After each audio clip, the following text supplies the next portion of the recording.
తెలంగాణలో జరుగుతున్న ఎన్నికల్లో కాంగ్రెస్ దూసుకుపోతోంది. వరుస విజయాలతో ఇప్పుడు జెడ్పీ ఎంపీటీసీ ఎన్నికలపై ఫోకస్ పెట్టింది. అయితే ఒకవైపు కేంద్ర నిధుల వెనుక చిక్కుముడులు, మరోవైపు లక్షలాది మంది విద్యార్థుల భవిష్యత్తు సవాల్గా మారాయి. మరి ఇంతకీ ప్రభుత్వం ముందున్న ఆప్షన్స్ ఏంటి? ఈ ఉత్కంఠకు తెరపడేది ఎప్పుడు?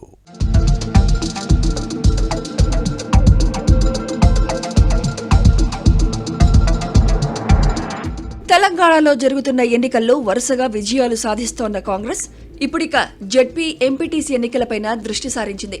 రాష్ట్రంలో అధికారంలోకి వచ్చిన తర్వాత జరిగిన కంటోన్మెంట్, జూబ్లీహిల్స్ ఉప ఎన్నిక, గ్రామ పంచాయతీ, మున్సిపల్ కార్పొరేషన్ల ఎన్నికల్లో కాంగ్రెస్ ఘన విజయం సాధించింది. దీంతో ఇదే విజయోత్సాహంతో త్వరలోనే ఎంపీటీసీ, జెడ్పీటీసీ ఎన్నికలు నిర్వహించేందుకు సీఎం రేవంత్ ప్రభుత్వం కసరత్తులు చేస్తోంది.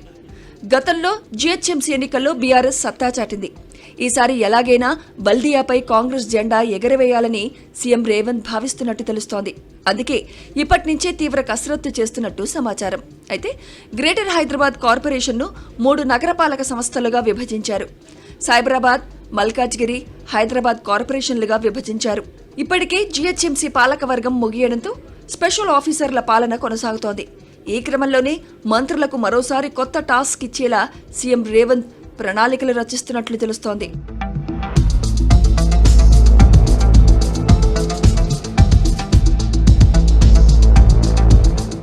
ఈ క్రమంలోనే సీఎం రేవంత్ టీ కాంగ్రెస్ ముఖ్య నేతలతో వేదికగా కీలక భేటీ జరిగింది. ఈ విస్తృత స్థాయి సమావేశంలో పార్టీకి సంబంధించిన అంశాలపై చర్చించినట్లు సమాచారం. మున్సిపల్ ఎన్నికల్లో సాధించిన విజయం పట్ల తెలంగాణ కాంగ్రెస్ నేతలను అభినందిస్తూ మల్లికార్జున్ ఖర్గే ట్వీట్ చేశారు. మున్సిపల్ ఎన్నికల్లో కాంగ్రెస్ సాధించిన విజయం పట్ల అధిష్టానం హర్షం వ్యక్తం చేసిందన్నారు పీసీసీ చీఫ్ మహేష్ కుమార్ గౌడ్. ప్రభుత్వం పార్టీ పరంగా ఉన్న అంశాలను పెద్దలతో కూలంకుశంగా చర్చించామన్నారు.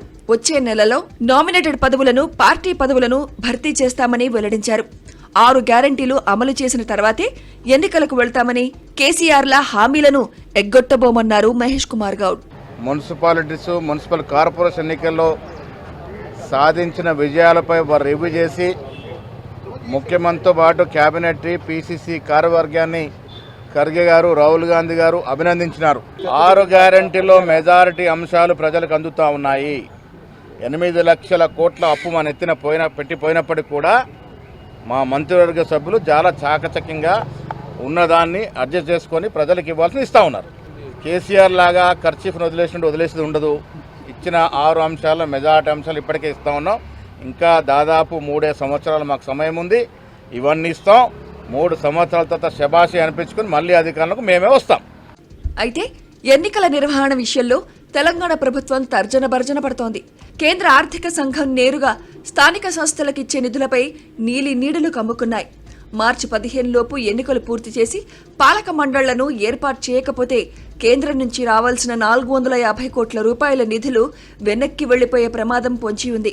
ఇప్పటికే సీఎం రేవంత్ రెడ్డి కేంద్రం నుంచి తెలంగాణకి వచ్చే నిధుల విషయంలో సంబంధిత అధికారులు అలర్ట్గా ఉండి రాబట్టుకోవాలని ఆదేశాలు ఇచ్చారు.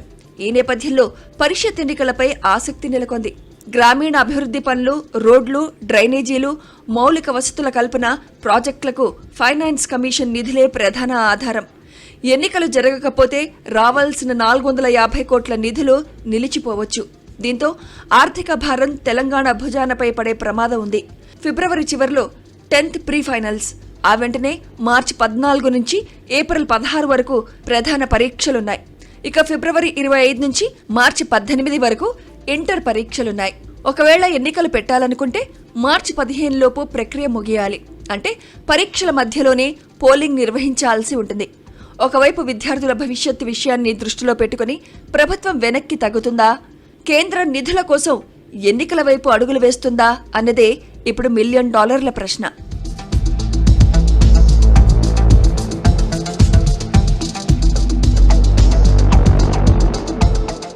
సీఎం రేవంత్ రెడ్డి ప్రభుత్వం ముందు 2 ఆప్షన్స్ ఉన్నాయి. అత్యవసరంగా మార్చి నెల మొదటి వారంలోనే ఎన్నికలను నిర్వహించడం, లేదా కేంద్రానికి గడువు పొడిగించాలని కోరడం. అయితే కేంద్రం గడువు పొడిగించే అవకాశాలు చాలా తక్కువగా కనిపిస్తున్నాయి. అధికార పార్టీకి కూడా గ్రామీణ స్థాయిలో పూర్తి సన్నద్ధత లేదన్న ఆందోళన ఉంది. అదే సమయంలో ఒకవేళ నిధులు వదులుకుంటే విపక్షాలకు అది పెద్ద అస్త్రంగా మారే ప్రమాదం ఉంది. ఈ నేపథ్యంలో ప్రభుత్వం ఏ నిర్ణయం తీసుకుంటుంది అనేది ఉత్కంఠ రేపుతోంది. అయితే ఎన్నికలు ఎప్పుడు జరిగినా ఈసారి కూడా హస్తం జెండాయే రెపరెపలాడడం ఖాయమని కాంగ్రెస్ శ్రేణులు ధీమా వ్యక్తం చేస్తున్నాయి.